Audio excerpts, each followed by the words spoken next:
Hello,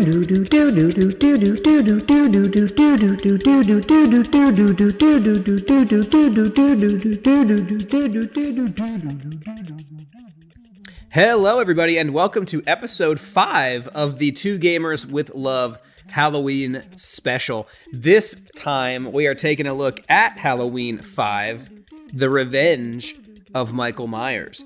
This film was released on October 13th, 1989, so about 1 year after Halloween 4 came out. And I really have no recollection of this film whatsoever, so I'm really excited to jump into this one. But when last we left our cast of characters, Dr.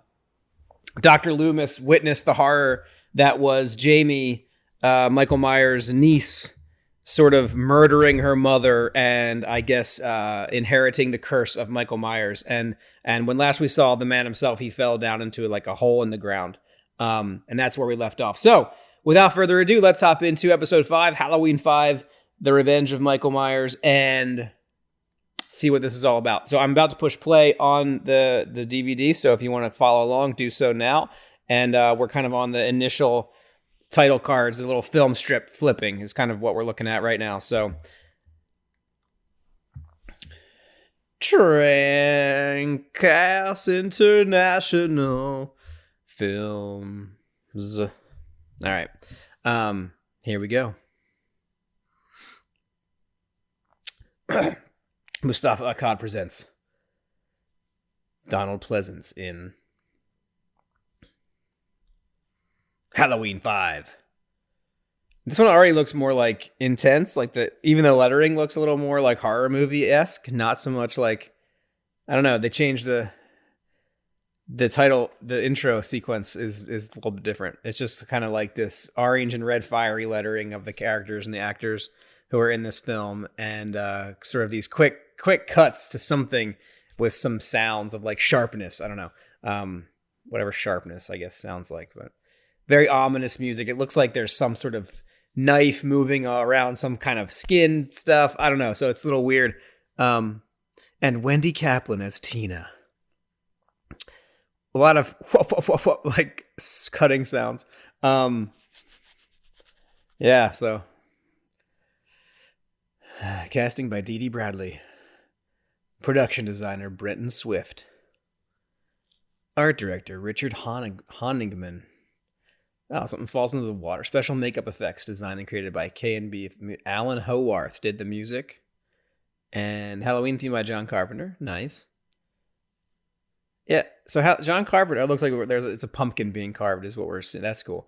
I like how they've always kind of incorporated the pumpkin imagery into the opening of, the opening sequence of the films. This seems to be a very violent pumpkin carving endeavor. A lot of stabbing and slicing going on. And then the Halloween theme starts playing a little bit in the background, which sounds really cool. Oh god, we're just seeing this pumpkin just get directed by Dominique Athenian Girard. Oh, did a woman direct this? I'm assuming that maybe a woman's name, but that's cool. So we see this sort of slashed up pumpkin. And then it looks like we're starting similarly to how Halloween 2 started. We're starting at the end of Halloween 4. So we're seeing, the sort of last moments of Michael Myers being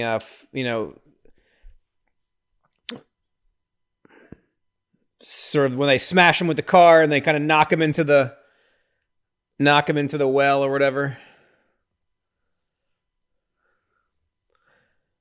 So we're seeing this last moments.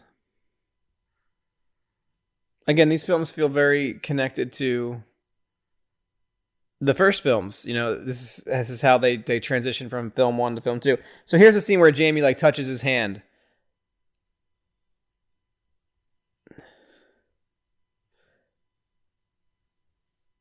And, Jamie kind of moves away and they just unload into Michael Myers here. Like all this artillery, like literally, like there's no way. No one can ever survive. But right, he's not a man, right? And he kind of flies into this hole in the ground and the earth kind of caves in around him and he's done. He's buried. He's gone. He's gone from here.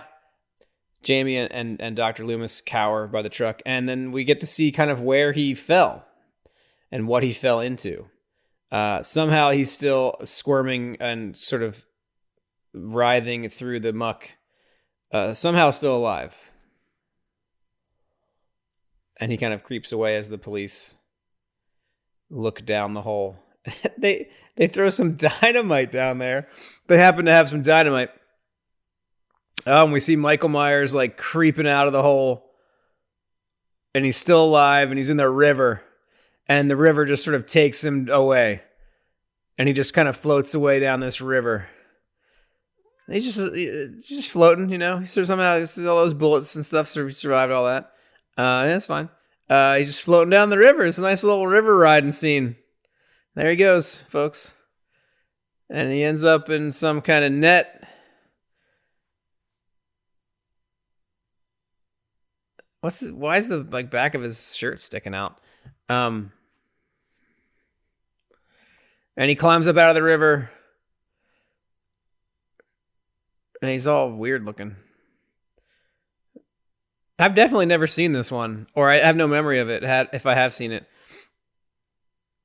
But he arrives at some sort of strange, like, outpost or something, and there's an old man with a parrot. And the parrot's, like, squawking and, like, trying to warn him that this danger is near.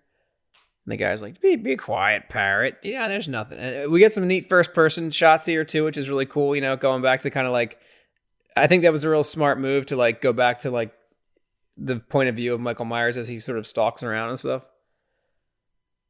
Who is this pirate? Why does he have, like, where are we all of a sudden? Like, we're just out in the middle of the woods. Some weird cabin, some beret pirate guys out here with candles and parrots and stuff. Strange choice. The parrot's kind of making these weird sounds. Oh, and he goes back in his house, and Myers attacks him, but then Myers passes out. And the guy's not, like, running away. He's not freaked out. He just, like, investigates the body. That's okay. Some guy just tried to strangle me, and then he fell asleep. Halloween Eve, 1 year later. All right, so we go 1 year later, Children's Clinic of Haddonfield, Illinois. It's pouring rain, absolute torrential downpour. Great shots, though, of the wind. Again, the wind, the dark, the light, the trees, like the moonlight. It's all key. Like, I'm really glad they kind of tried to come back to some of this stuff. So we see, it looks like probably it's going to be Jamie laying in this hospital bed, kind of hooked up to some sort of brain activity monitor. And we're in a first-person view here again as we kind of enter into the hospital room to sort of check in on Jamie. And she's having nightmares and stuff of that night when she murdered her mom, put the mask on with the scissors and went after her own mother. She's having these weird visions and dreams and stuff.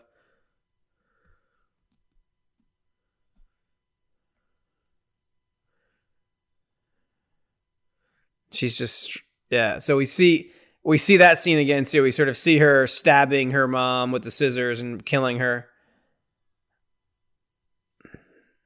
She wakes up screaming from this nightmare, just absolutely screaming, top of her lungs, screaming. Terrified, traumatized. Almost like she's having a seizure.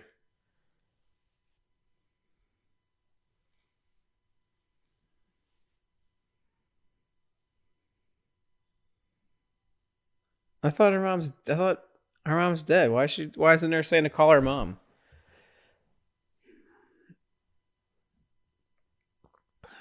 Oh, interesting. So, like, there's clearly some sort of connection.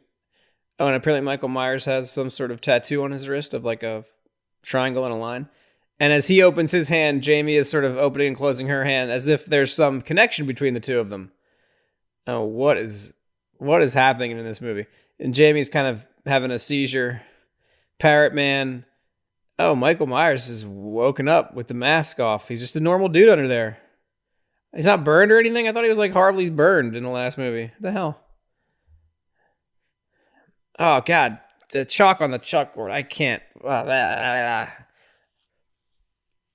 She starts scribbling something on a chalkboard. It's kind of squeaking, and she's sort of... It looks like she's somehow connected to him, which is kind of cool. And he puts the mask back on and walks over to the parrot guy. and just murders him. Just immediately just murders him. And Jamie's having a seizure as this is happening.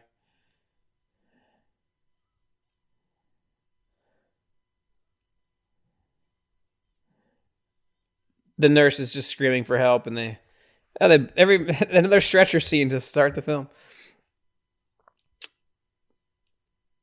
They're just screaming and yelling, "Go, go, go! Help her! Something's wrong."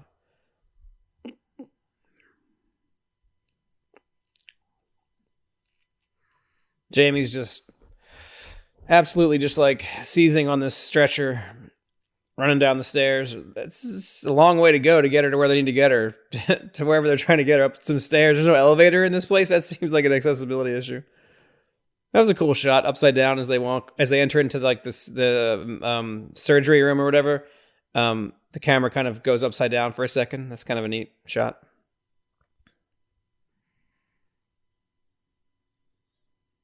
Oh, they're gonna do a tracheotomy? God.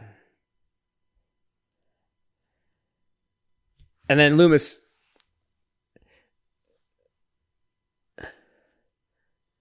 pops in to stop them from doing the tracheotomy. And he's like, she doesn't need that.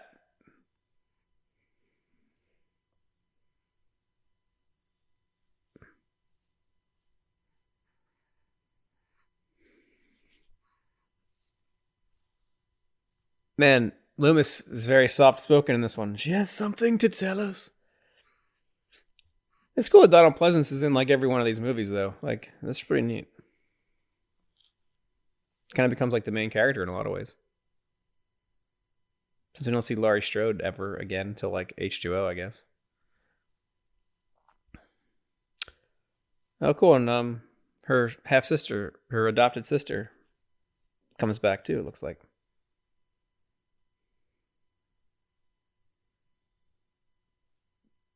Does Jamie not talk and she lost her ability to speak?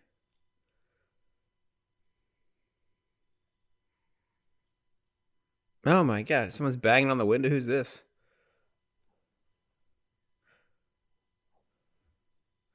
Oh, it's the dog, Max. She's excited to see the dog. And her friend climbs in through the window.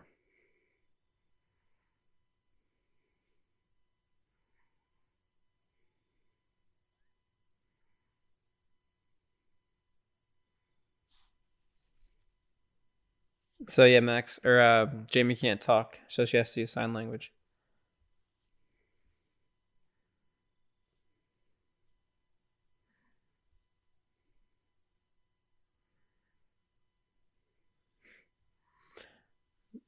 They have some sort of dress for her. They're just having fun, they're kind of excited to see each other, and they're trying to make her, happy and entertain her a little bit, and she's had a tough year. Billy. Oh. Loomis comes in.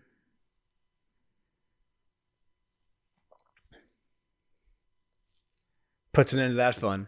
There'll be no fun when Loomis is around.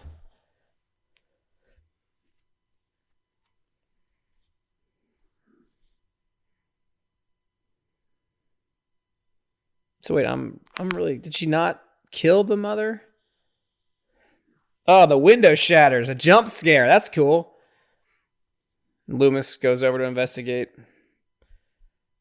It's a brick. Someone throws a brick in the window, and there's a note attached to it.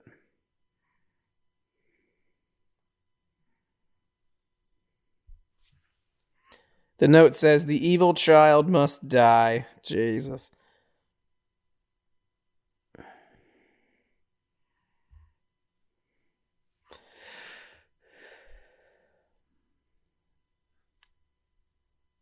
Okay, so she attacked her stepmother, didn't kill her. Okay.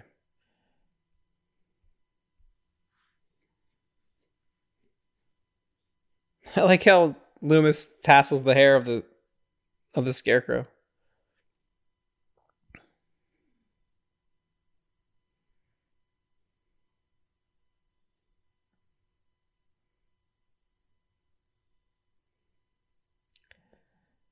Loomis is interesting. Interesting take on Loomis this time around. Nice, walking down the street in Haddonfield.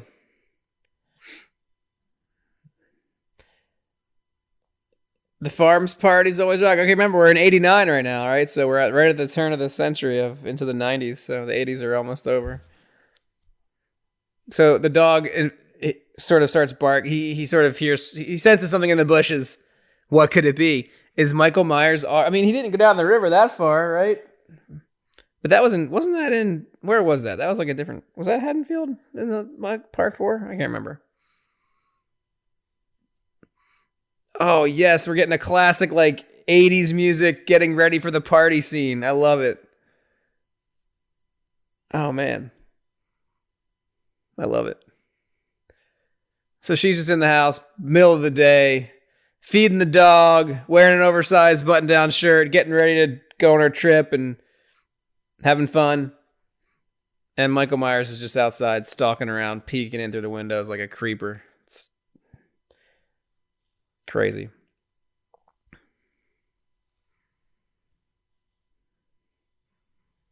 And meanwhile, Jamie's having these visions. She's like kind of connected to him, I guess, in some kind of psychic way.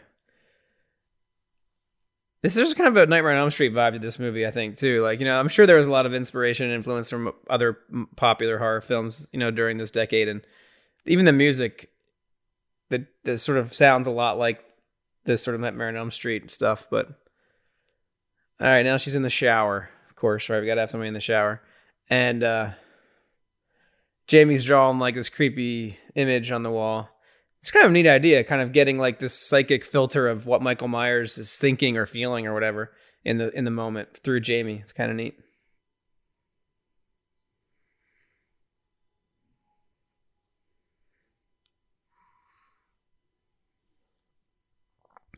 Got to have the gratuitous nudity. It's you get that about 15 minutes in. That's pretty fast.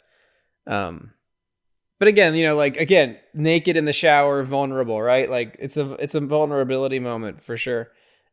So Loomis calls Rachel?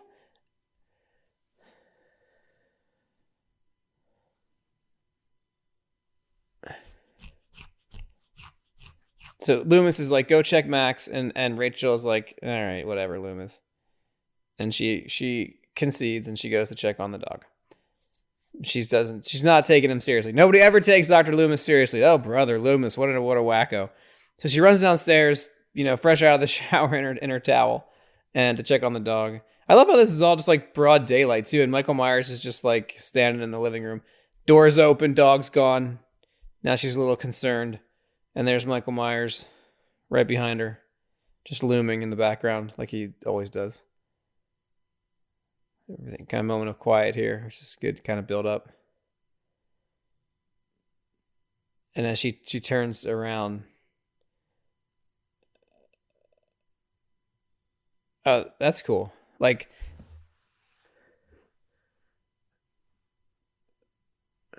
we hear her exclaim.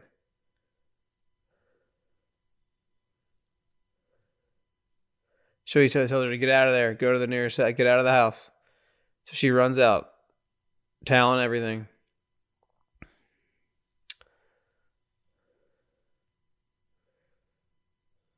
Michael Myers is just standing there watching her run.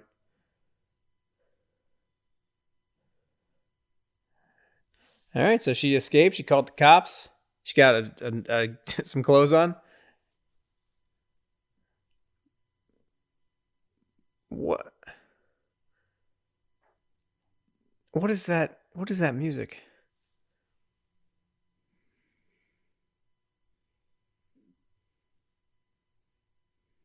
What was that weird music? Are these cops supposed to be like comic relief? What the heck? That was a weird scene with the cops. That was very odd. The cop, there was some weird, like, circusy kind of funny music playing when the cops started to say their lines.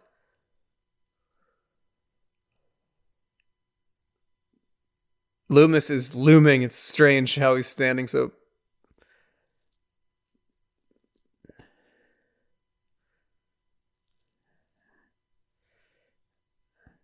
Jamie doesn't want anything to do with anybody. She's so clearly traumatized. Look at Loomis. He's so irritated all the time. He's just like an annoying dude. Like, kicks out the other kid, and he's just like throwing toys around. He's just annoyed all the time. This guy's like the worst psychiatrist.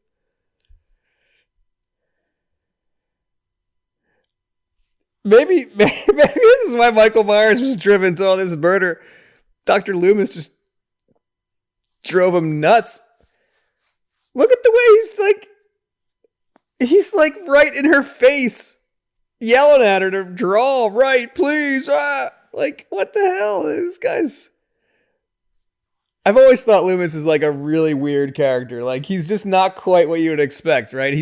They sort of play him up as like the protector hero, but he's kind of a jerk, and he's kind of just like, he doesn't care about anything except stopping Michael Myers at all costs. So wait a minute, you're telling me those idiot cops searched that whole house and they didn't find him in there? He's just hiding in the closet the whole time? That's ridiculous. So she goes into, he's just in the closet. He's just like behind the clothes in the closet, just hanging out in there. That's so creepy. Look at him just standing there. It must be interesting, like, for actors to play these scenes, like knowing he's back there, but having to like pretend like they don't know he's there. I wonder, it must be an interesting and sort of challenging thing for actors to do that. So he observes her for a moment, and then he just walks out of the closet. He hasn't chosen a moment to strike yet. It's good how they're building this up, though, because she was the hero. She was the protagonist from the part 4. And, is she going to survive? Is she going to make it? Is he going to get her here? Like, and Max is barking again. And now she's kind of concerned again. Oh, and we hear some glass break. And now she's like, what is going on here?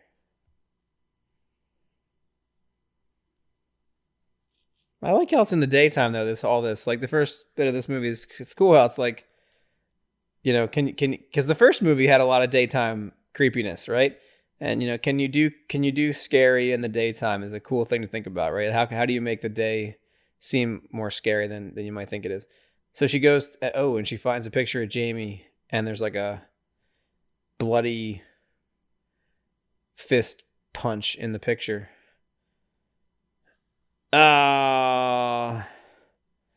Michael Myers gets her with the scissors.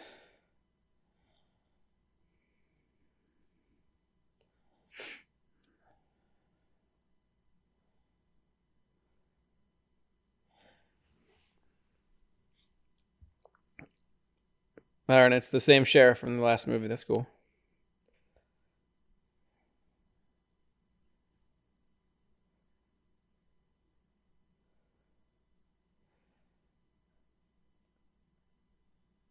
So here we have the Dr. Loomis. The Dr. Loomis talking about his experience with Michael Myers scene. You've never seen his eyes. He's the evil there. Look at my hand. Loomis's hand is just... His hand is all burned up. That's a good line. I prayed that he would burn in hell, but in my heart I knew hell would not have him. That's a good line. Uh-oh. Something happened to the cemetery. And here comes Rachel's friend coming over with her cool 80s outfit and all of her snacks and stuff for the trip. But, yeah. It's not going to be good. Is she going to climb in through the window again like she did at the hospital? She just doesn't use doors.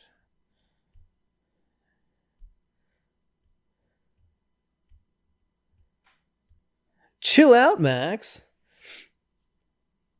All right, so she finds the spare key and, but the door is already open. It's not even locked. What's going on here?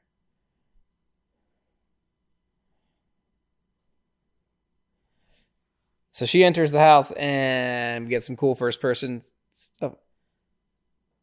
What's this sound I'm hearing?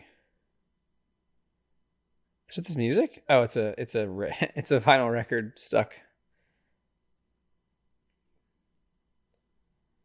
So she's eating some licorice or some Cheetos or something. Maybe a carrot. Looking for Rachel. She's so bubbly.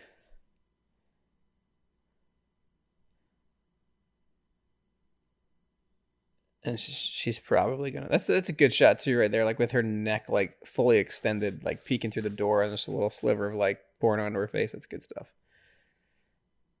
So she's looking for Rachel, and she's probably about to find her. She goes into the room where Rachel got stabbed with the scissors and pauses and looks around and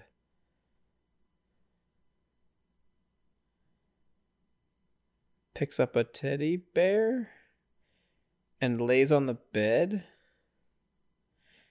with a weird clown. And she's just kind of laying on the bed, bored.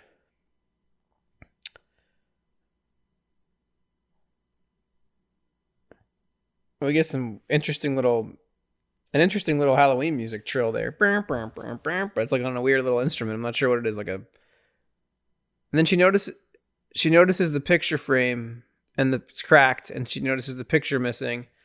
The doorbell rings. She runs downstairs, excited. And who's at the front door? No one. Uh-oh. Well, that can't be good.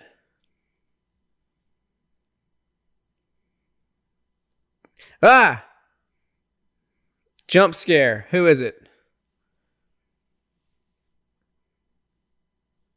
And they're so excited they have the whole house for themselves for the weekend. Sammy? That's her name, Sammy. So her friend's there, and her friend kind of scares her for a second.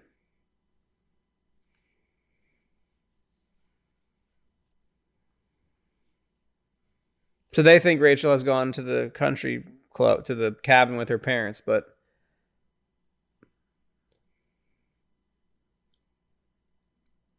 so Myers is he's just like in the front window. And the one friend kind of looks back for a second, and she kind of sees him. His arm is still there. He's kind of moving out of the window frame, and she just ignores it, I guess, or she just doesn't really put it together. But man, and Jamie's really having a tough time. It's not good for her. I mean, she's just a little kid, right? She can't deal with what's going on.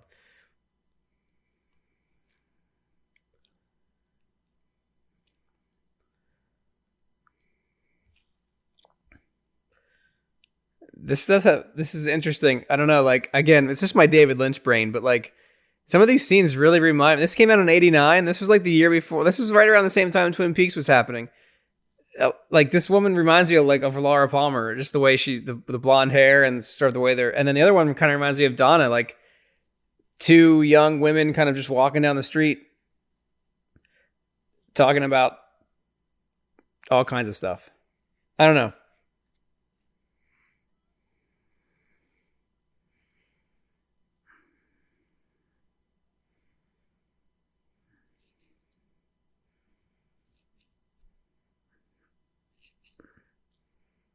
I think the music too, I don't know, it's very Twin Peaksy to me. I don't know. She says you can have the house to yourself. I like it in the car.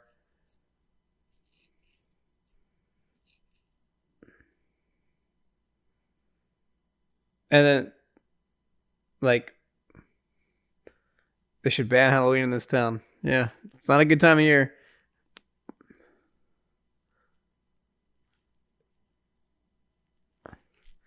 All right, and then we see a dude drive up in a convertible, and she screams out Michael. So I guess this guy's name is Michael too. Oh boy, look at this guy! Oh my god, leather jacket, circle sunglasses. There's someone in the background that's kind of like walking around. He's just like in the tree. What is this guy like?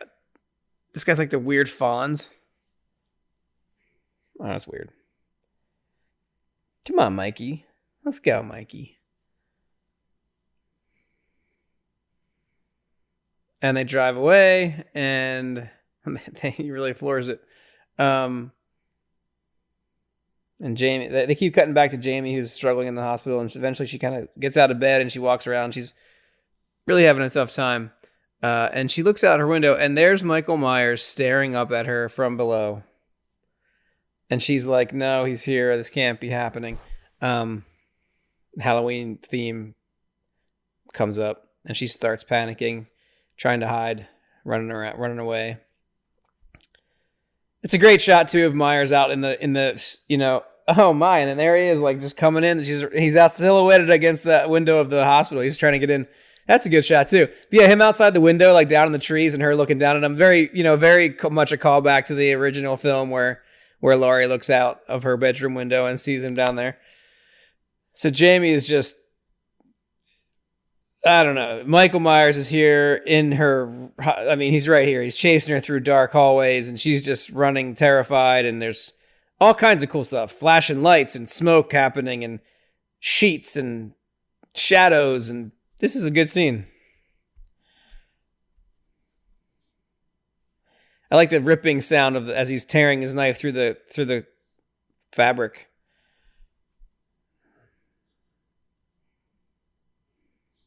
This is good. Man, she's ended up in some really dank place of this psychiatric hospital. Again, sort of going back to the Freddy Krueger vibe, right? They're in like the boiler room now, right? Like that's obviously the scariest place of all in any building. So Jamie tries to hide like up in the crawl space kind of, and this pursuer finds her and grabs her legs, and it turns out it's not Michael Myers. It's the custodian, and a nurse finds her.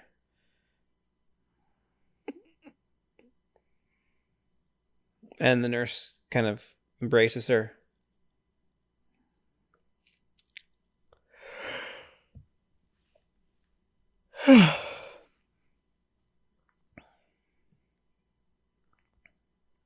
And again, Loomis confronts Jamie and is like, you gotta help me. Oh my God. He's like grabbing her legs and like, he's yelling at her. Like, why are you protecting him? Oh my God. He's like throwing stuff. He's scary as shit. Loomis is the worst, man. Like, he's terrible in this movie. He will not leave this little girl alone.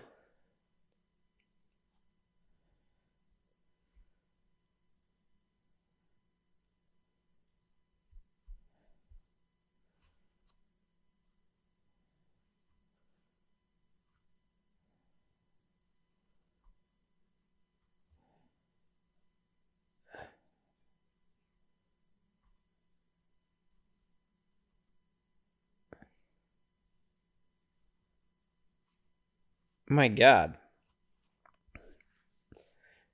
This is ridiculous, dude. Loomis is fucking awful. Like,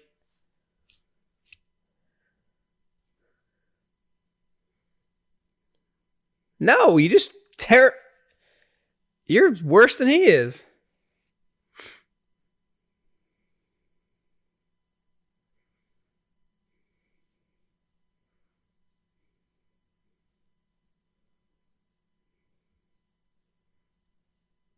Man, that's messed up, dude. Loomis in this movie's messed up. He needs to chill. Oh, that's cool. It's the same like Vincent Drug set they used in the last one. That's a good consistency there, continuity. Bus pulls up, bunch of people getting off the bus. Oh my God, who is this getting off the bus? It's someone with silver tipped boots and a long trench coat. Oh, great. Can't wait to see who that is. All right. Once more, we have Loomis just like terrorizing the town of Haddonfield with his handgun, just walking around to various places, ready to shoot on sight whoever he might think is Michael Myers. This guy is out of control. All right. I'm not exactly sure where he is right now. Is it the Myers house? I don't know where he is. I get, okay, this must be the house from part 4, I'm guessing, maybe, where like a lot of this stuff happened. The sheriff's house and from part 4, I'm thinking maybe. I'm not exactly sure. But Loomis is walking around looking for Michael like he always is. Michael, are you here?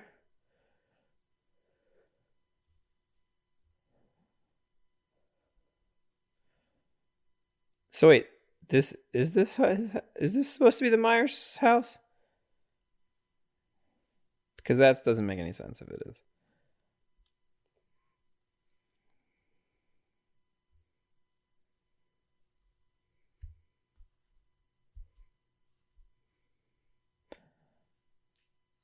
So Loomis is just sort of investigating this house, and he's looking in dust chutes and laundry chutes, and he's just looking around.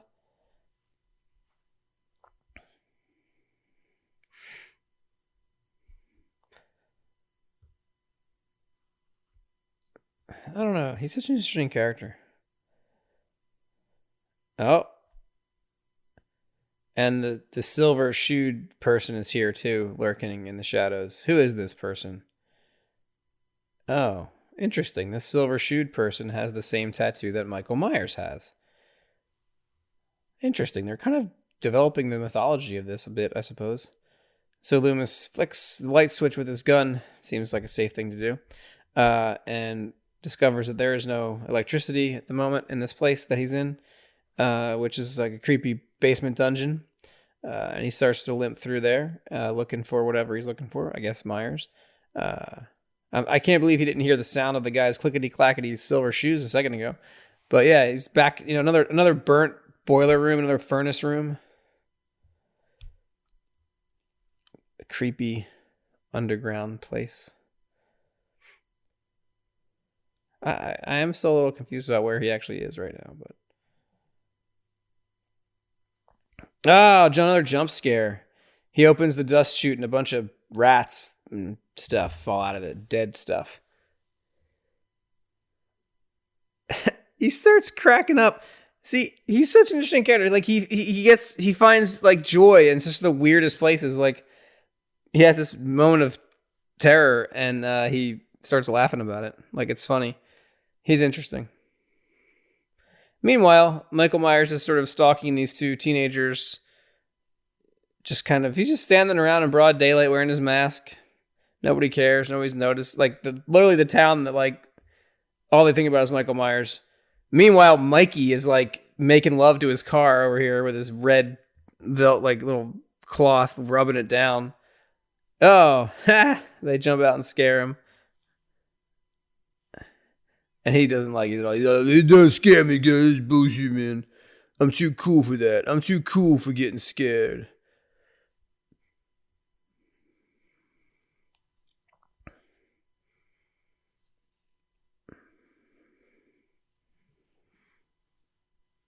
And some other guy comes out of the convenience store. This is the other boyfriend character.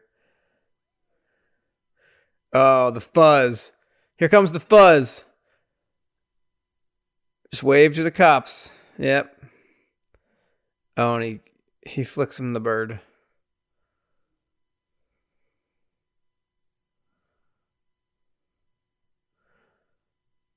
And they're talking about stealing some alcohol and partying hardy.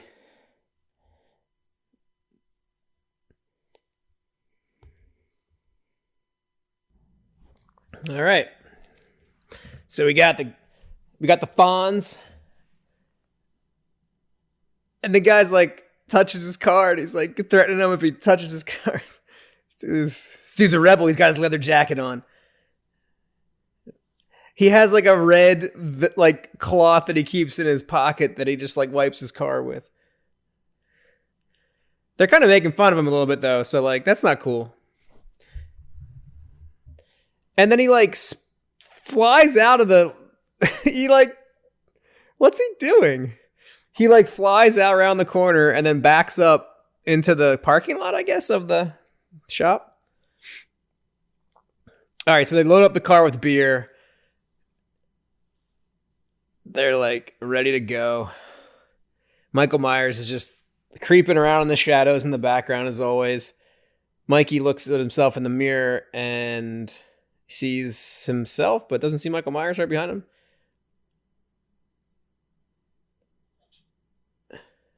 Oh.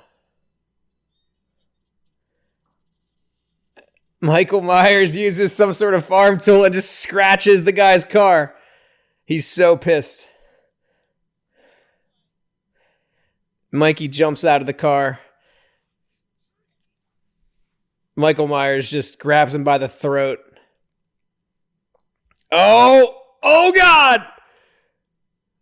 Oh, he got him right in the face with like a 3-pronged like farm tool. Where did he get that from? Where did he get that thing from? He just smashes him in the face with, oh God, well that guy's out of the picture. He didn't last long. All right, it's the Goblin costume pageant. Loomis is like limping around. I guess this is at the hospital. So Jamie's dressed as a princess, I guess. Complete with like weird makeup and everything. And then her friend's got like a pirate costume. I think I had that costume when I was a kid, actually. He gives her some flowers. Oh.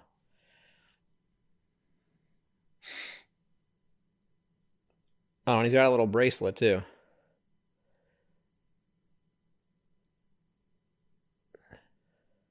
Oh, and he gives it to Jamie. Oh, he says it's good luck. Oh, and she gives him a little kiss. Oh, the youthful innocence of the children. Again, I'll make this observation again. I think one of the most interesting components of the Halloween films is sort of the generational aspect of it, right? It's like the kids dealing with their own fear and terror and trauma, the teenagers and how they deal with fear, terror, trauma, and the adults and how they deal with fear, terror, trauma. All right, now we get another shot of this mysterious cigarette-smoking steel-toe dude. So now it looks like Mikey's car or whatever pulls up in front of the house, and it's honking the horn. I guess, is Michael Myers driving this car? What the hell? He's doing all kinds of stuff in this movie. So he's in the car, I guess, now driving it or whatever.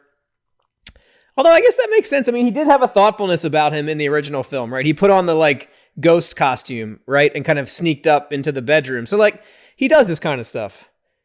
Jamie's kind of not feeling it. She's kind of getting some premonitions. And I forget the woman's name, but she bounces out of her house all dressed up in her costume and she looks in the car. It's funny because the guy's name is Mikey, right? And she's like, Michael, open the door. She's like, come on, Michael, open the door. And, you know, of course, we know as the audience that it's Michael Myers in there.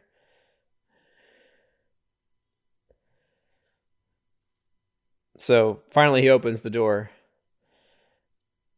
And she gets in. I guess she can't really see him at this point in the dark. I don't know. Yeah, he's still...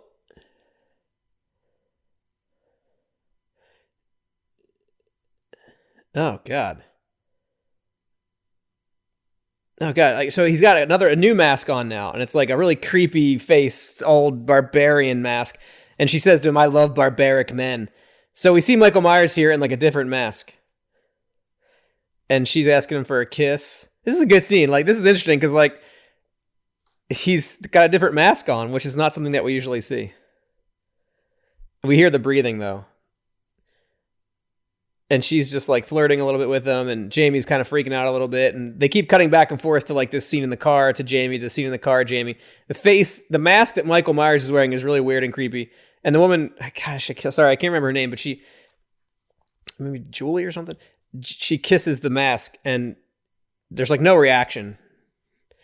And she notices his hands like gripping the wheel really tightly. Maybe she's starting to get a little nervous. Jamie's kind of having a seizure. I think she might fall off the balcony. Yeah, Jamie starts freaking out. The car tears away. Loomis and the parents rush up to help Jamie. She kind of faints.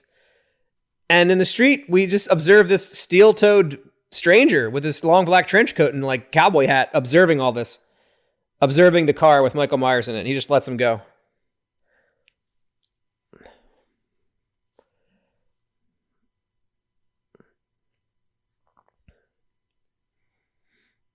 Interesting, weird, like, it's almost like they had to overdub the dialogue there. She asks him to stop, and he just keeps going. And she's starting to get mad. She's, like, kind of yelling at him, and so then he just slams on the brakes, like, angrily. At this point, I'd be like, what's going on here? And then he, like, backs up into somewhere. I don't know. Michael Myers apparently is a pretty good driver. He nailed that parking job right there. Psycho boyfriend, she says, and he kind of looks over with this weird mess. This movie's interesting. It's an interesting kind of different take on Michael Myers' character a little. So once more, Loomis immediately comes up and is like screaming in her face, like, "Where is she? Is she in danger? Jamie, tell me where she is." Tina is her name?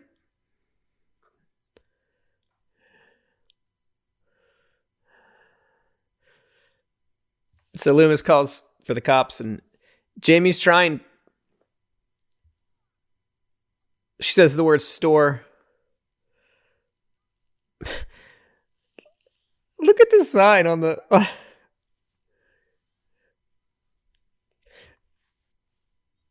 This giant cookie sign. What is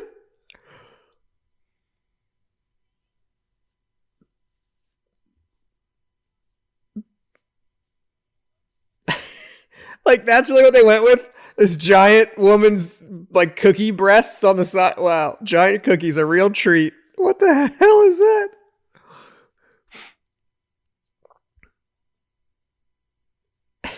Cookie woman. The guy immediately is like, Neil's gas station, 5th and Main. It's got that woman with the giant breasts on the side of the door. What the shit is that? That's ridiculous. Oh my god. It's so insane. All right, so now Myers dons his real mask, and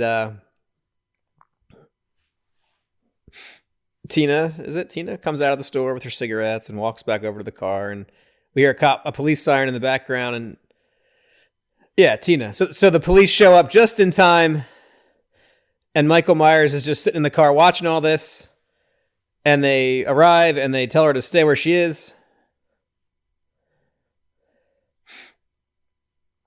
And the police take her and tell her they got to come with us. Jamie, all right? So they don't tell her anything as usual. It's like, get in the car, man. We can't explain. There's no time to explain.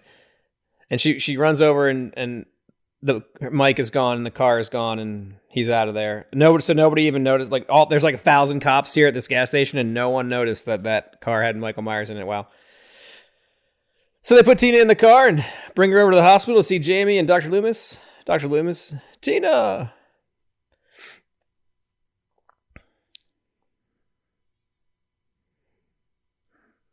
And Jamie's very relieved to see her alive, as is Dr. Loomis.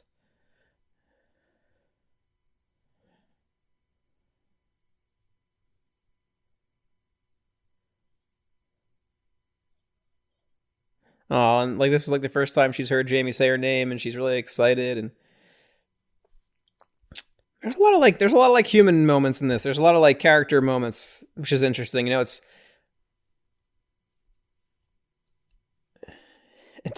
and Tina's like, I gotta go. When you get older, there's people that will make you feel connected.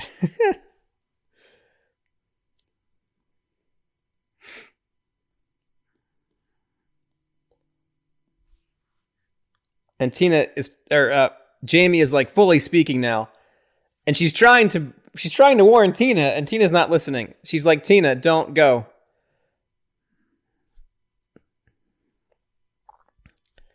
She's trying to tell her, and she's just not listening at all. And like, none of the adults are helping either. Loomis, you think Loomis would be like,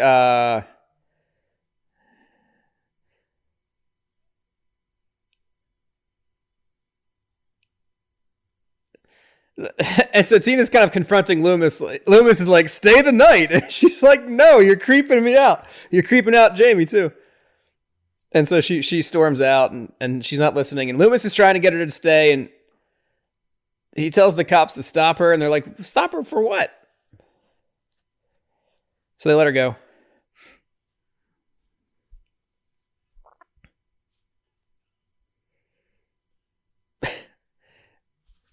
They're like, Loomis is like, follow her then if that girl dies tonight. And then the cops are like, all right, Doc, we'll follow her. Sure, why not? We got nothing better to do.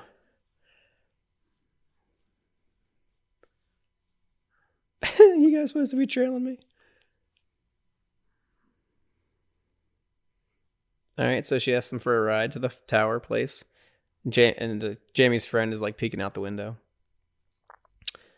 All right, what else is going on around here right now? Kind of slow. What are we at? We're almost at an hour. I guess like it hasn't really kicked off yet, but like, it's okay. So Myers is kind of like still driving around in Mike's car and she's following the cops. Jamie's very concerned. And then we see this shadowy loner again, just outside of Jamie's house now. Like with his cowboy boots clicking as he walks. They can't find Jamie. Loomis just starts grabbing kids. He's just like grabbing kids. Is that Jamie?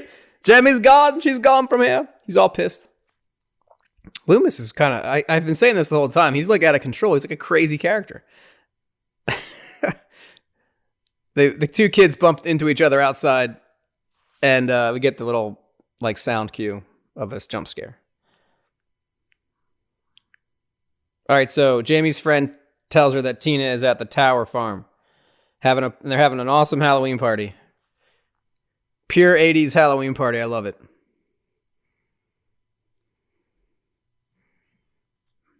Got all kinds of costumes. You got devil costumes, you got cowboys, you got all kinds of nonsense. It looks fun, actually. It'd be a fun party. The cops are outside just hanging around, dorking around in their car.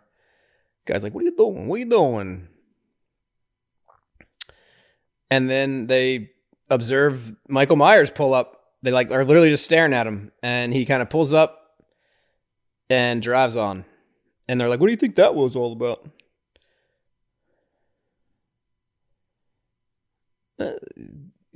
These cops are kind of idiots. Crazy eights. So Myers is now at the party and he's skulking around outside the windows like he likes to do in the shadows and looking in and just kind of scouting the scene out. He observes the people dancing and having a good time, and we get a shot from the outside, and then the camera takes us inside, and then,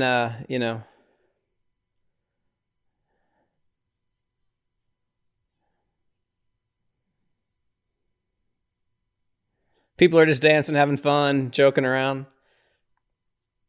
Cops are outside. We get a lot of like shots back and forth around all sorts of different things. The cops are playing Crazy Eights. And the days before technology and cell phones. Oh, God. And now we got people running and screaming out.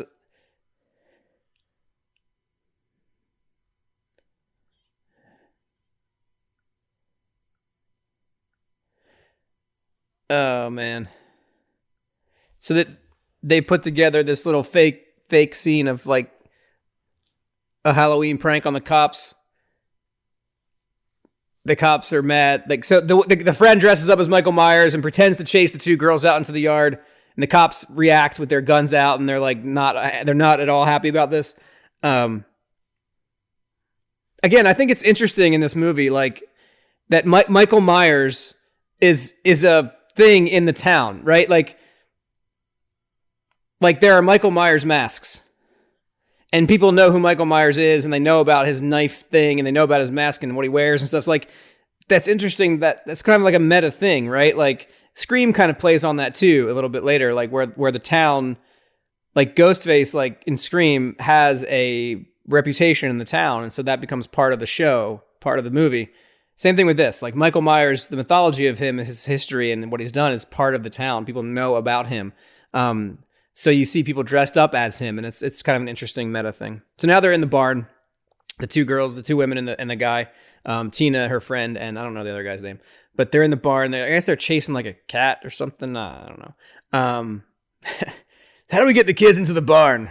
Well, have them chase a cat. Oh, they find a whole litter of kittens. Okay, and they're just chasing around. And of course Michael Myers is also in the barn. We see his shadowy figure up in the shadows, and he's sort of stalking Tina still, and Tina's chasing this little cat around, and the lighting is cool in this scene. You know, it's very, very dark. It's just all black except for where the moonlight is kind of coming in. It's good. Very quiet. You hear crickets and stuff. She's kind of creeping through the barn, and she notices the door is open. She closes it.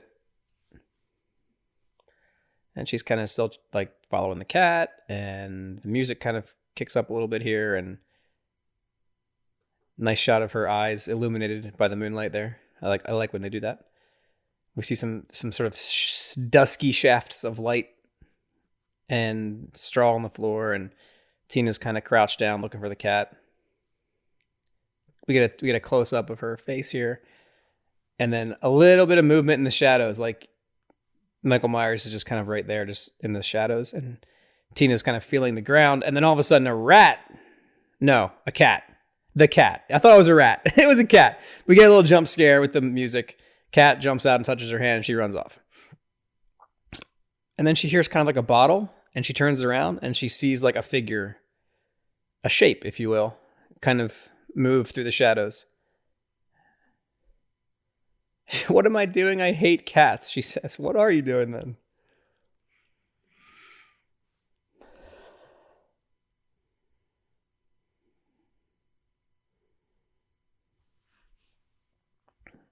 Oh, another music cue, and she's startled.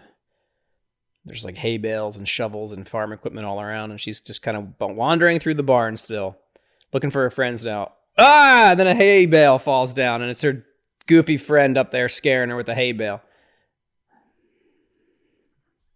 So the friends scare her, and she's like, I hate you guys. And all right, and they let all of them let their guard down a little bit, and they're like, okay, that was a fun scare. And they go back to the box of kittens, and they're just like, hi, cat. Like, they're really obsessed with these kittens. All right, so Tina leaves, and the other two stay behind, presumably to do whatever they're gonna do. There's a lot of scenes of like playing with the kittens in this. Spitz, the guy's name is Spitz. Spitz. She's like calling out to the guy, and she's like, "Oh, that's interesting." They show a foot stepping on like a piece of wood that makes a creak sound. We don't usually see the creaking sound. What causes the creaking sound that always alerts the people? So we see the cause of the creak sound, and now we have the other woman literally going through like the same path that Tina just went through the barn, and she thinks it's her boyfriend or whatever. And he's like playing hide and seek with her, and it might be, but there's like two people in here, and we don't know who's who really, because they're both kind of dressed similarly. It's kind of a neat idea. Kind of cool. I do like the motif here. I like the barn setting is cool, and like it's kind of spooky barn, It's kind of a classic kind of Halloween thing, like a farm, right? Like a barn, a haunted trail or something. Oh, and someone grabs her leg as she tries to climb through the fence, and she thinks it's a funny thing, and she thinks it's Spitz or whatever his name is, but I don't think it is. Spitz.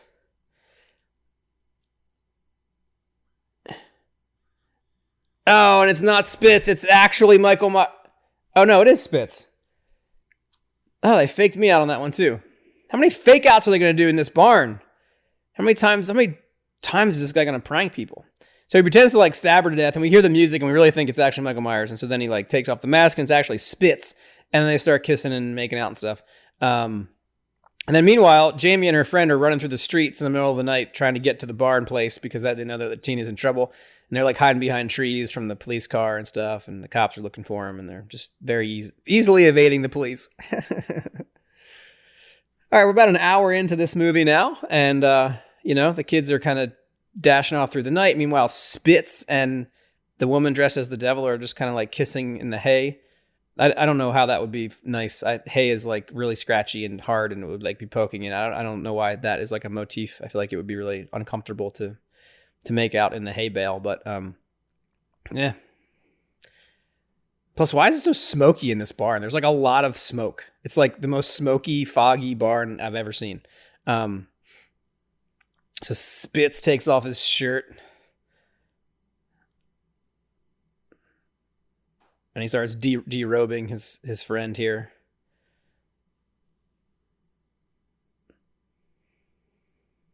We get some moaning sounds of the joys of the flesh. And they're just kind of making out and stuff, and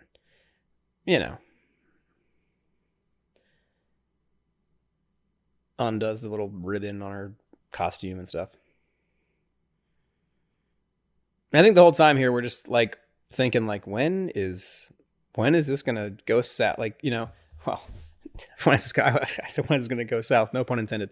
But like, when is it gonna turn into, like that moment of like joy and pleasure and sex and life into death? Again, I have some theories about why there's always sex in horror movies, but it's that like life drive, sex drive stuff.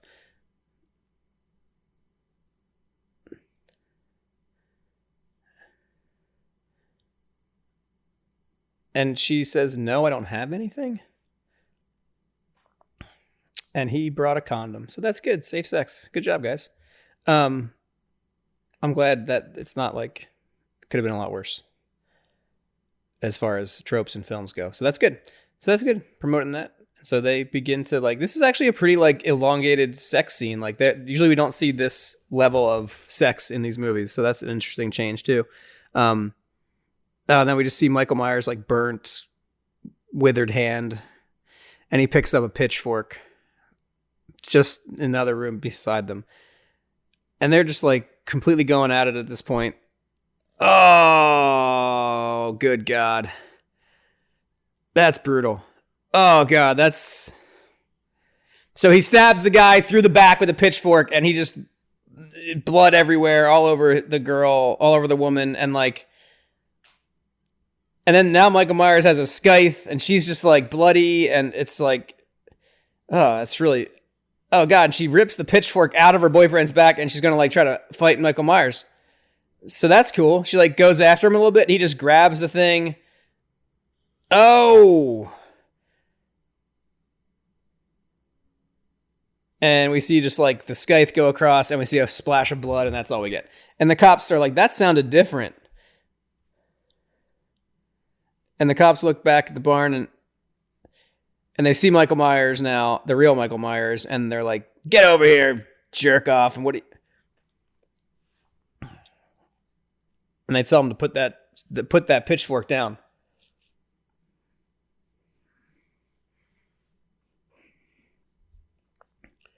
The cops are like, I'm through fooling around. You put that pitchfork down.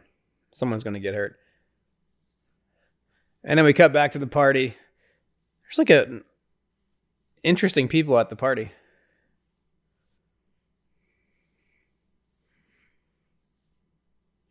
There's like a weird rat man in this party. It looks really bizarre. So all the kids run out of the house and they start leaving. They're going somewhere else. Oh, man. Life in the 80s without cell phones must have just been fun. You didn't have to worry about anything. Except Michael Myers coming after you with a scythe, I guess. All right, meanwhile, these like 10-year-old kids are like charging through a field in the middle of the night. All right, so Tina goes to the barn to find her friends, and she can't find them. She's like, where are they, guys? You guys, where are you? They're dead. They're dead, Tina. Sorry.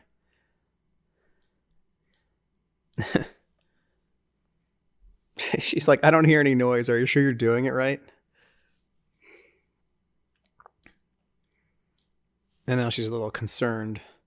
There's some creaking noises. And they're all going to go skinny dipping at the spring, apparently. Oh, she sees the kitten, and the kitten is covered in blood. Like, just covered in blood. And she's like, what happened to this kitten? It's like covered in blood, and now there's blood all over me. And there's a bloody scythe right here. A scythe. Oh my God. And then the bodies of her two friends just like tumble down on top of her. And she's just screaming, running. Oh my God, somebody help me. She's just like, no, everybody's gone. They're all leaving. They're all driving away. She's just like losing her mind. Please help me. She runs over to the cop car.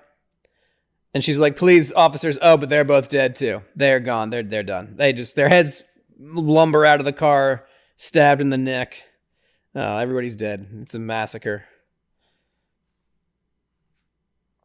All right, Tina's just running through the night. She looks over. She sees Mikey's car. And she's like, oh, Mike, you got to help me, Mike. And the kids finally show up. And they're like, Tina, get out of there. Oh, and the car blasts to life. The headlights coursing through the darkness. and it starts driving after her, chasing her. There was a whole like thing in the 80s with like movies with like cars that like didn't Stephen King have a book about Christine, right, about a killer car that kind of like, I don't know. There's a thing. So the car is kind of running her down. She's running away. The kids are screaming to leave her alone, and she's just running.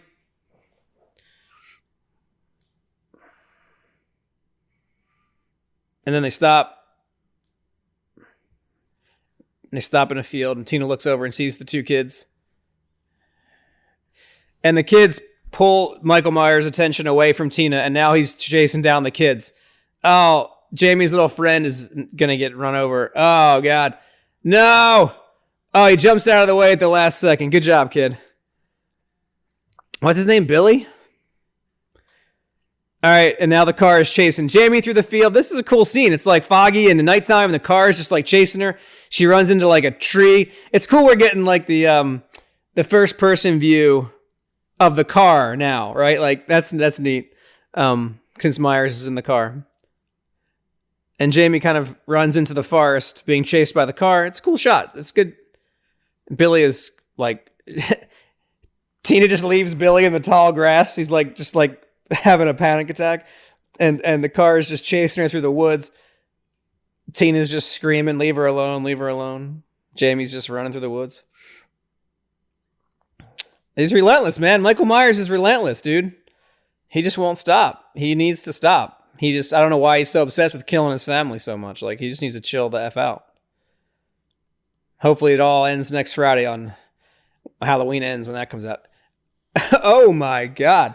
So the car, like, smashes into a tree and, like, explodes in a way bigger explosion than should have happened if a car smashed into a tree. But Jamie's kind of a little bit beat up at this point. The car is like horns blaring, on fire, like singed stuff everywhere. And she's like, it's finally over.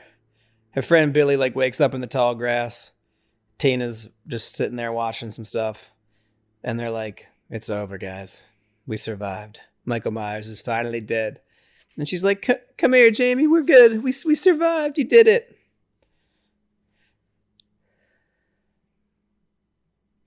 We get the alarm, like the horn blaring, like the alarm. I've mentioned like the alarm imagery before. And then the horn stops blaring. And we see Michael Myers. It's cool. We see him in the car. And then he just gets out. He's fine. He's fine, guys. Don't worry. You can't kill him. Oh, does Billy like get his mouth cut open or something? The mask looks interesting in this one too. It's a little different in this movie, but this is a great shot. Low angle of Jamie creeping on the ground, like she's kind of crawling away from him, and he's just slowly stalking towards her, looming over top of him, or over top of her with his knife and the mask, like closing in, you know? And Jamie's just screaming, no, no, no, please, no.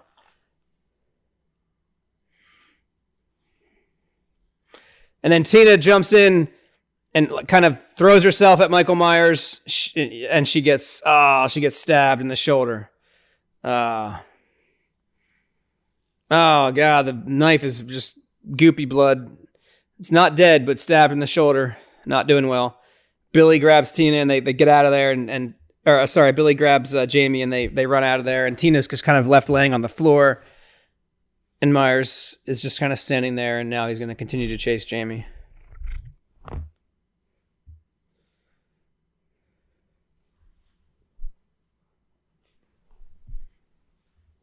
And Jamie is just like beside herself, distraught. You know, Tina's dead, and we see, or she thinks she's dead. And then we see Michael Myers, or we see somebody right behind him. Oh, of course it's Loomis. Of course it's Loomis. Hey kids, I followed you into the woods. Here I am. Somehow magically I appeared, even though I can barely walk. So Loomis finds the kids in the woods. He gets them. The cavalry shows up with the cops and stuff. And they take the kids in their arms, and they get back to the police cars, and they kind of retreat. And they say, go find the other girl. They find the other woman. It's Sheriff Meeker, right? Has Jamie in her arms.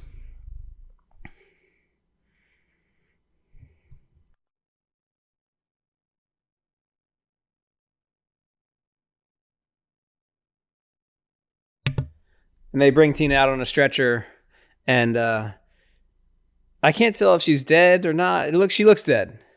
She looks dead. Loomis, he's such a dick. He comes over to Jamie and he's like, now will you help me, kid? Now that your friend's dead? And Jamie's like, if you kill him, you have to kill him. So she agrees to help. And Loomis is like, finally. He just smiles and walks away. Like, I finally got what I wanted. He sucks. He sucks. I'm sorry. What the hell is wrong with him? All right, the cops and the ambulance and everything rolls off, leaving Loomis there by himself with his Volvo.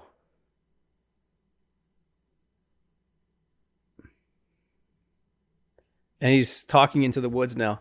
Michael, it will destroy you too one day. Michael, this rage, which drives you. You think if you kill them all, it'll go away? But it won't, he says.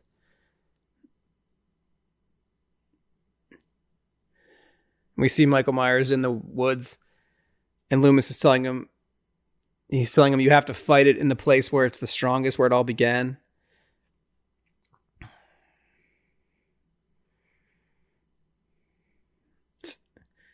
He shouts, go home, Michael. Go home, go to your house. I'll be there waiting for you. Interesting.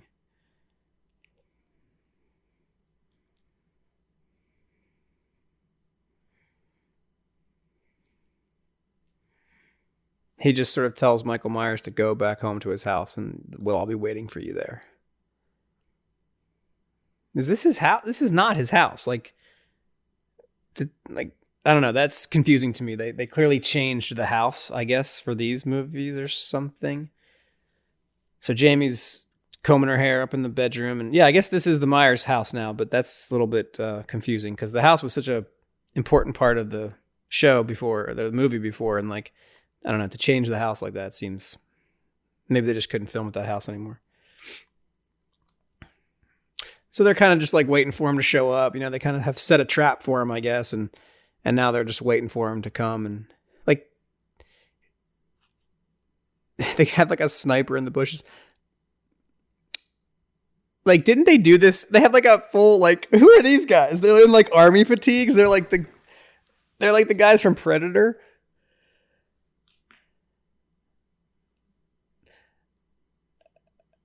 Relax, Loomis, this is my operation. All right, so didn't they do this in the last movie? They hunkered down in a house, prepared for the fight, and then they all ended up dead anyway. Hey, it's the guy from Ace Ventura. Roger Podacter. This guy, that's cool. He does a lot of stuff after this, actually.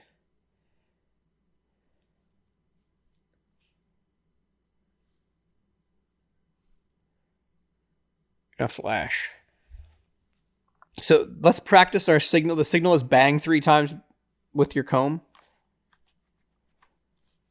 So this guy's just hiding, I guess. And the idea is Jamie is just bait. And Michael Myers is going to come in and he's just going to shoot him. All right. She starts having a little vision or something. And I like the old fashioned oil lamp she has there too. It's just creepy. Oh, look at that symbol on the wall. Isn't that the symbol that is tattooed on Myers' hand? And what about this mysterious steel-toed guy? Did we forget about him? Where's he at? What's his deal? So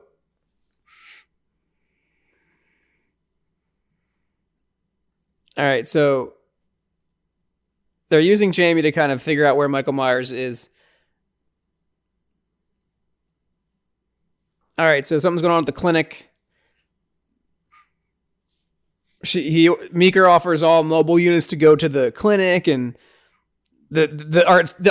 every single soldier rushes out of the Myers house. They all just, oh my God. It's like a full blown SWAT team. I think I saw I saw Arnold Schwarzenegger in there. I think I definitely saw the whole cast of the Predator run out of the house. A lot of dudes with mustaches. So they leave Loomis and that one guy up in the bedroom with Jamie, and then Jamie. And Loomis just like throws his walkie-talkie in the bushes. He's just like, he's so incredulous. It's ridiculous. It's hilarious. It's a lot of police cars flying around in this movie.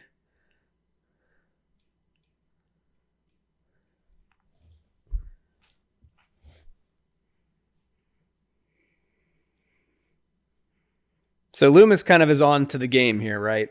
He says, "Now you'll come, Michael." Like he knows Michael's not gonna. He knows it's all. It's a feint at the clinic, but Loomis is ready.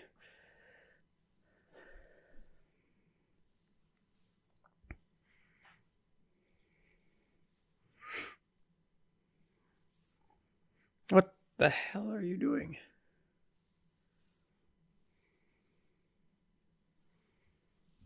So he locks them in the room. Charlie.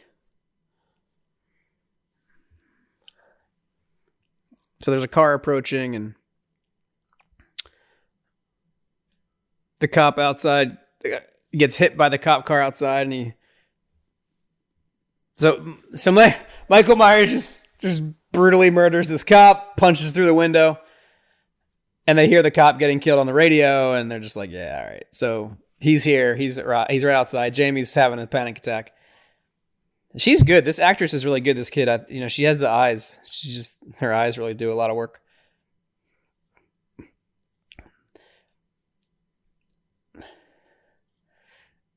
Loomis destroys the radio, pulls a gun on the cop, and he says, Charlie. Loomis is kind of like, he's kind of lost his mind a little bit at this point. He's like, Michael Myers is outside, Charlie. Loomis is like, I don't know. He's interesting. He's kind of gone crazy a little bit.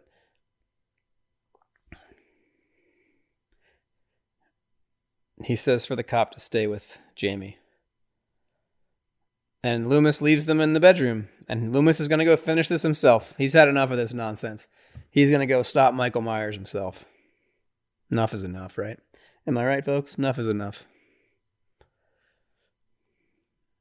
So the cop dude puts a chair against the door. That's always a classic. We get the first person breathing and Michael Myers creeping into the house. This is good, though. I like this. This is a cool scene. I like that it comes down to Loomis and Myers. I really had forgotten that like Laurie Strode, like Jamie Lee Curtis's character, is hardly even in any of these movies besides the first two. And there's Myers in the doorway behind Loomis, and he knows he's there. You've come back to us, Michael, and Michael's just kind of like watching him with his creepy mask in the doorway. Loomis is kind of leading him through the house a little bit here and pretending like he's kind of looking. He's always just back behind people. He's just watching behind people.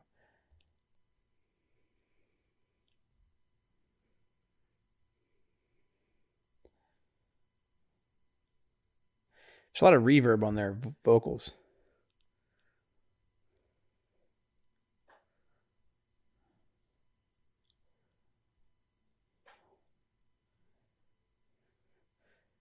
Loomis goes right up to him.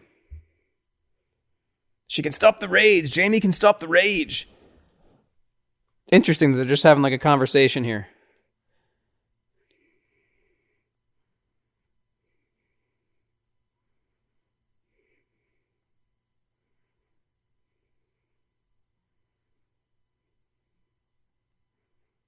This is a cool scene. Like, Loomis is just like talking to him.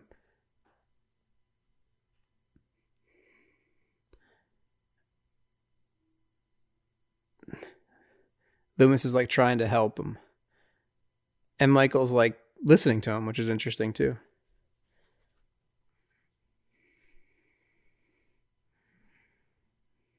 Interesting. I don't know about this though. Like humanizing him this way? I don't know.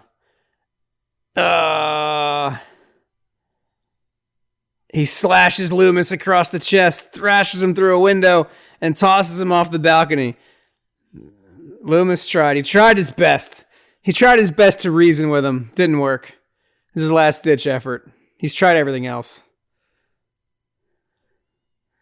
All right, so Charlie's getting him out of the bedroom. He's got a rope. He's going to try to get him out of there. Loomis is like bloodied and just bleeding out. Michael Myers is coming up the room. You know, he's coming. he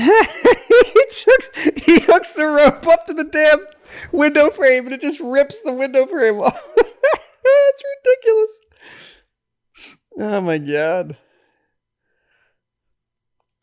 That's I wonder if that was part of the script or if that just like happened when they were doing this scene. It's hilarious. Oh, the knife in the door. Here's Johnny.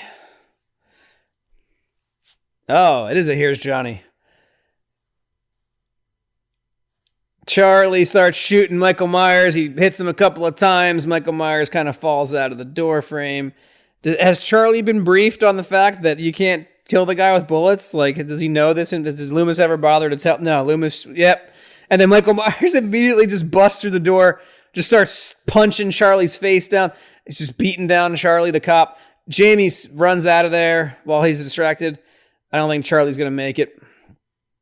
Oh, he takes the rope that Charlie was about to go out on and he hangs him out the window on it. Oh, that's terrible. Yikes. Meanwhile, they're evacuating the clinic even though there's no threat there whatsoever at all, but they sent literally every cop in the city to the clinic. Everyone's dead at the everyone's dead.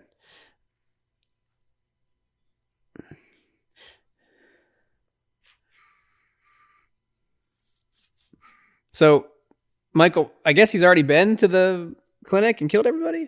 All right, so now it's just Jamie and Michael Myers left, really, at this point. So let's see how this plays out.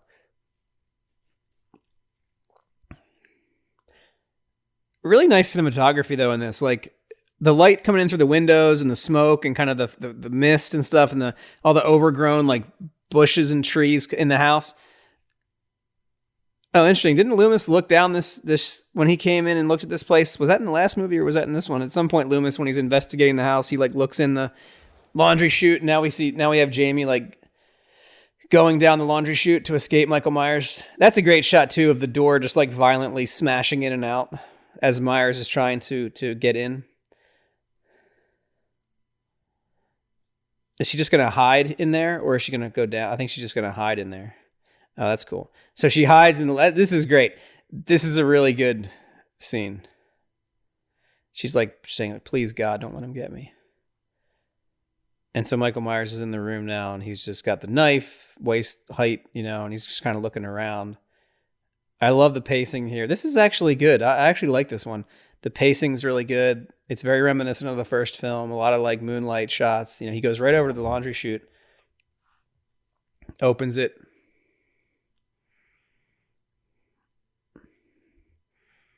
And she's just right there, and he's like, there she is.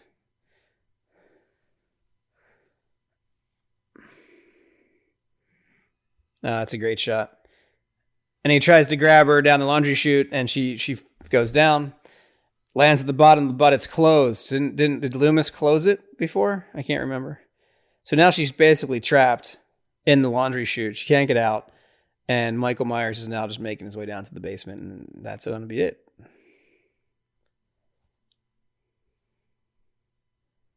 This is a great moment. We just hear the breathing and the footsteps, and it's totally silent, and we see moonlight just shining in on the laundry chute, and he just slowly makes his way over to it, and she's right there.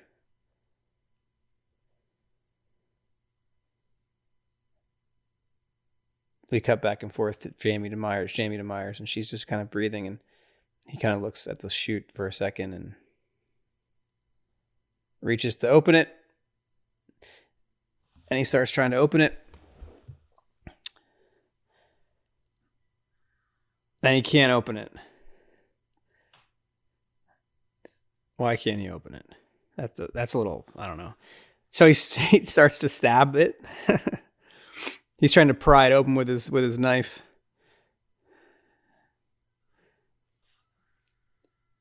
Oh, and that's a good shot too of Jamie just screaming and the quick pan down from the top. All right, so she tries to climb up now, and he's reaching up from below trying to get her, and he just can't quite get to her, so he starts stabbing up there, and she's just totally screaming her mind out. This is good though, like really interesting camera work in this scene too, like the quick zoom ins and zoom outs.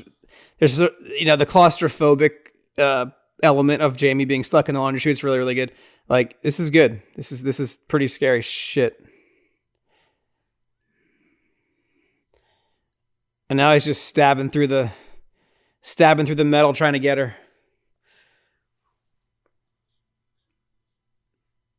Oh, she steps on the knife and uses the knife to boost herself up the chute. That's amazing. And she's just trying to climb back up. And she makes it. She makes it up somehow. Well, that seems like a long way, but... Oh, and we see Michael Myers' head poking in down below, looking up, and... What a scene. All right, and the police are racing back to the house now. That's a good scene. Like, I really dig that. That was good. I was really impressed by that. All right, so Jamie's injured. She's kind of limping. She's trying to escape, trying to get out. Myers is in the basement, coming back up. She knows he's coming, so she's trying to escape.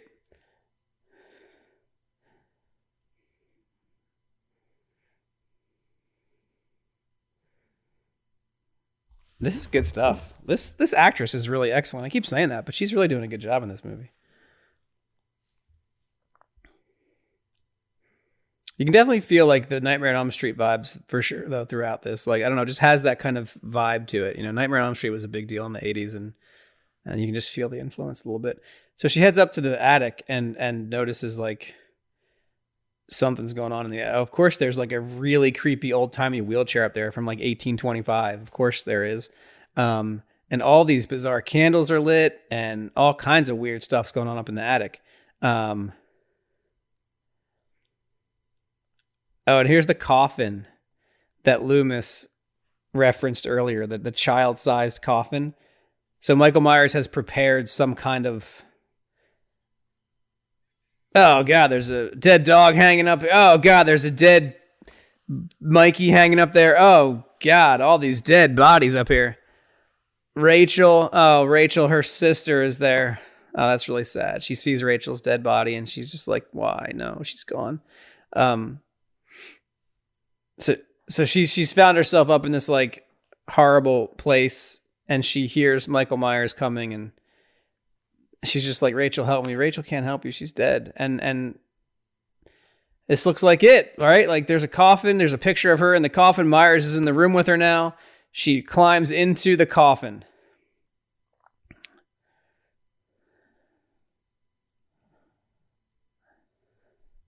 And Michael Myers looks at her.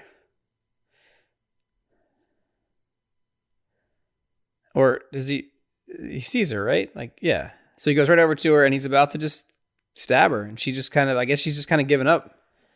Oh, she calls him uncle. She calls him uncle, and then she calls him boogeyman.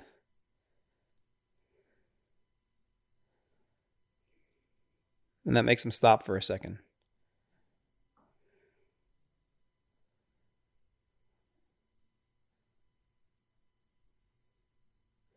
She says, let me see.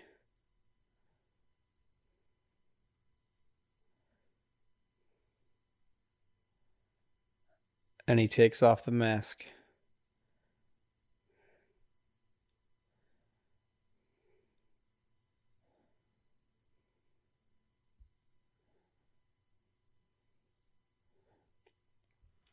She says, you're just like me. Oh, a tear? A tear from Michael Myers. And Jamie wipes the tear.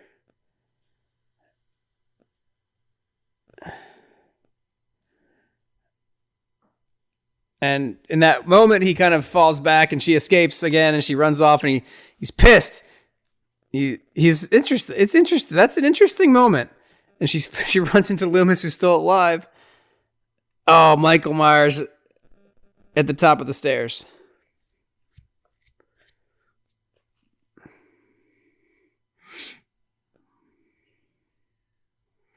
Loomis is nuts. He's lost his mind. You want her? Here she is. Come and get her. Come and get her, he says. He's holding Jamie up like a damn prize. He's lost his ever-loving shit.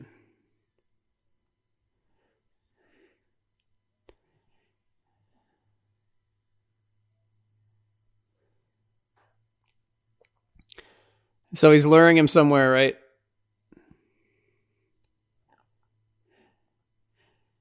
Loomis is like batshit crazy at this point. He's lost his mind.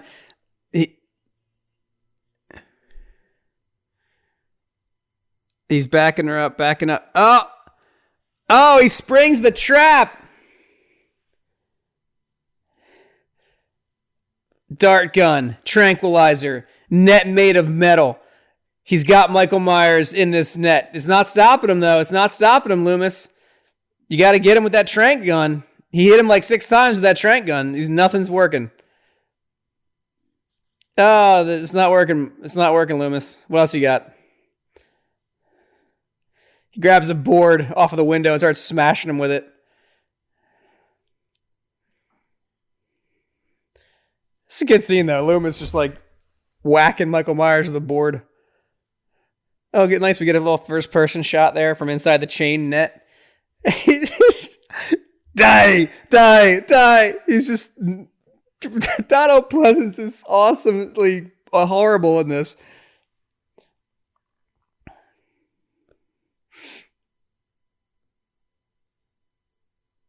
He's just screaming, die. Interesting. He kind of becomes the killer in a way, right? Like, I don't know, right? His madness. All right. And he drops down face to face with him, like on top of him, like he's going to kiss him. You know, like he's that close to his mouth and his face. And Loomis just lays on top of him. And is that it for him? Is he dead at this point?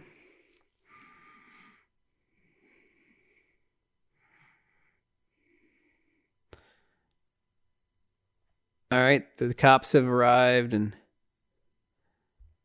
he's not dead. They arrested him. They're going to take him to a max security facility till the day he dies. And Jamie says he won't die. Take her back to the clinic. She's had enough. Take her back to that clinic where everyone's dead. And there's Michael Myers. They leave his mask. What the hell? They leave his mask on? Oh, and here's the boot guy. Who is the boot guy? He's now at the police station. I forgot about the boot guy. Interesting. So we hear the clanky clank of his boots, and that's a creepy shot of like him just walking through the shadows. Very Exorcist. All right, so Jamie and a police officer leave, and they get in a car.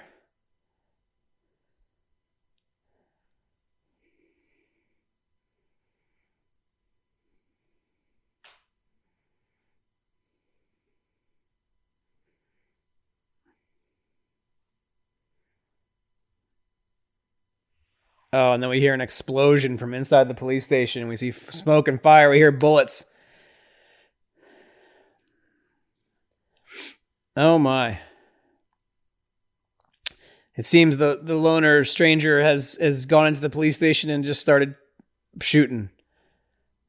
We hear all kinds of gunfire. The cop says, wait in the car. Jamie immediately leaves the car. You should just trust yourself. You're surviving better than everybody else. And now it's just like dark in the police station. No sound, no lights. Jamie just goes in and she's just like, what the hell is going on? Another scene of massacred. Everyone's dead, right? All the cops are dead. It's terrible. Oh, they're just massacred. It's just blood on the walls, dead bodies everywhere. What's happened here? What's going on here? And she kind of makes her way back into the bowels of the police station. And it's just an absolute massacre. There's just blood everywhere. And the cell door is like on fire and blown open from like explosives or something. And She gets a little bit closer, peers inside, and she's just crying, just totally traumatized, just beside herself.